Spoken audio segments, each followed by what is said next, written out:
네, 여러분 안녕하세요. 마음지킴이 마지랩의 김은영입니다.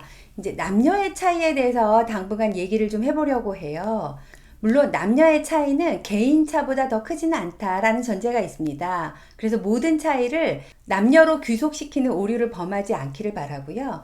여기서는 어떤 성별이 더 우월하냐 이런 게 아니고 창세기에 나오는 창조 순서, 창조 과정에서 일어났던 상황으로 인해서 남성과 여성 간에 어떤 차이가 있고 또 우리가 어떤 레슨을 가져가야 되는지에 초점을 맞춰서 얘기해 보려고 합니다. 그래서 남녀 차이를 이야기하는 목적은 그러니까 니네가 그 모양이지 이게 아니고요. 또 뭐 싸우자, 이기자 뭐 이런 것도 아니고 나와 다른 성별이 이래서 이랬구나 라고 좀 더 이해해보고 잘 지내보자는 거가 되겠지요. 왜 이렇게 다를까? 이제 창조된 과정을 보면 상당히 많이 이해가 됩니다. 창세기 2장에서 보면 남자를 창조하시고 그 사람을 데려다가 에덴 동산에 두시고 그곳을 맡아서 돌보게 하셨잖아요.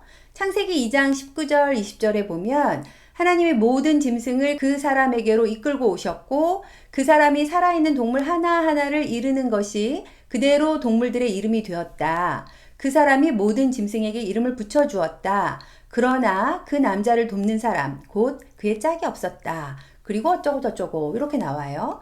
여자가 만들어지기 전에 남자는 동물 이름 하나하나 짓는 일을 했다는 거예요. 동물 이름을 짓는 일이 심리정서적으로는요. 내가 뭔가를 했더니 그대로 되는 거, 이름이 되었어. 다시 말해서 내가 뭔가를 행사하는 거예요. 영향력을 끼치는 거가 아주 중요하겠다. 자신의 영향력을 발휘하는 거가 존재적으로 중요해지는 거죠. 그래서 힘주제, 즉 내가 영향을 발휘하느냐 못하느냐가 여자보다 더 중요하게 됩니다. 뭐 세다, 약하다, 내가 쟤는 이길 것 같다. 뭐 이런 거가 먼저 생기게 되는 거죠. 초등학교 1학년에 딱 들어갔어. 제일 먼저 눈에 들어오는 게 남자애들한테는 쟤가 나보다 셀 것 같은데 쟤는 내가 좀 해볼 만한 것 같아. 뭐 이런 식으로 센가? 약한가? 이길 수 있나? 질 것 같은가? 이런 게 삶의 아주 중요한 주제로 들어오는 거예요. 특히 어릴 때에는 아주 물리적으로 힘이 센 사람이 되는 거, 뭐 이런 거에 로망이 있잖아요.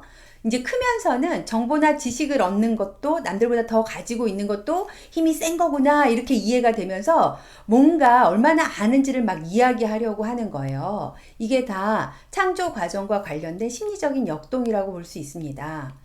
반대로 여성분들은 창조가 될 때 딱 태어나 보니까 이미 누가 앞에 있는 거예요. 그러니까 저 사람하고 잘 지낼 수 있을까? 이런 관계 주제가 남성들보다 더 있게 됐죠.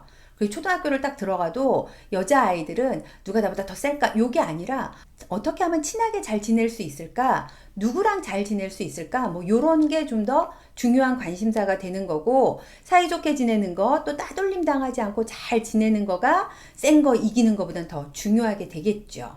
이렇게 창조되는 과정이 남자, 여자가 이렇게 다르다 보니까 정말 많은 차이를 만들어내죠.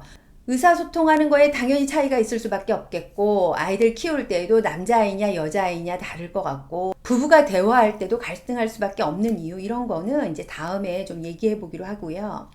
어쨌거나 창조될 때 이렇게 여자가 만들어지기 전부터 뭔가 이름 짓는 일을 했다는 의미는 남성분들에겐 영향력을 행사한다, 힘을 발휘한다. 이게 존재감 확보에 아주 중요한 요인이 된다는 거잖아요. 그래서 어떤 식으로든 남성분들은 힘을 발휘해 보려고 합니다. 여성분들이 보기엔 정말 유치하고 저급해 보일 수 있는데요. 가만히 생각해 보시면 남자아이들 또는 뭐 여성분들 중에도 조금 남성성이 있는 친구들은 어렸을 때 문 뒤에서 숨어갖고 하면 상대방이 아이고 깜짝이야 이러잖아요. 그러면 막 신나서 웃는 거예요. 이게 뭐예요? 내가 저 사람을 놀래켰더니 저 사람이 놀랐다, 무서워했다, 내 영향력이 행사되었다, 내 존재감 확보, 짜잔 이렇게 되는 거죠. 막 세 보이려고 몸집을 막 더 크게 키우는 것도 관심 있고 또 뭐 좀 잘하면서 세력을 모아가지고 힘 자랑하는 것도 있고요. 또 이게 어른 돼서는 아재 개그로 나오죠. 내가 뭐라고 얘기했더니 상대방이 막 웃으면 어때요? 내가 영향력을 행사한 거죠. 이런 게 우리 깊은 유전자 어디엔가 있을 텐데, 그래서 의식하면서, 아, 내가 상대방을 웃겨야지. 그러면 내 존재감이 확보될 거야. 이렇게 의식하면서 하는 게 아니고, 나 때문에 누가 웃었어. 나 때문에 누가 무섭대. 나 때문에 누가 쫄았어. 이런 것들도 일종의, 아, 내가 영향력을 행사했구나. 아, 안심된다. 무의식적으로 내 존재감이 확보되니까 심리적으로 세이프티한 상태가 됩니다. 이렇게 영향력을 끼쳐서 존재감을 확보해야 되는데 잘 안 될 때 나타나는 병리적인 증상의 예가 바바리맨들이에요. 이 사람들이 성적인 욕망을 채우려고 여성분들 앞에서 짠! 이러는 게 아니고 자신의 행동으로 여성분들이 깜짝 놀라면 희열을 느끼는 거예요. 내가 영향력이 엄청나네? 나 때문에 되게 놀랐잖아? 우하하, 존재감 확보. 뭐 이런 식으로. 이거 참 병리적이죠?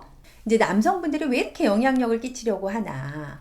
자신의 말을 안 들었을 경우에 좀 더 행동이 커지거나 자신의 의견이 무시된다 그러면 좀 반응이 과해지는 거. 이런 거가 조금 이해가 더 되실지 모르겠어요. 참 다르구나. 아, 또는 내가 그래서 그랬구나. 이런 이해에 도움이 되셨길 바라고 이렇게 서로 다른 것들을 이해하면서 마음과 생각을 지켜서 오늘도 평안하시길 바랍니다. 감사합니다.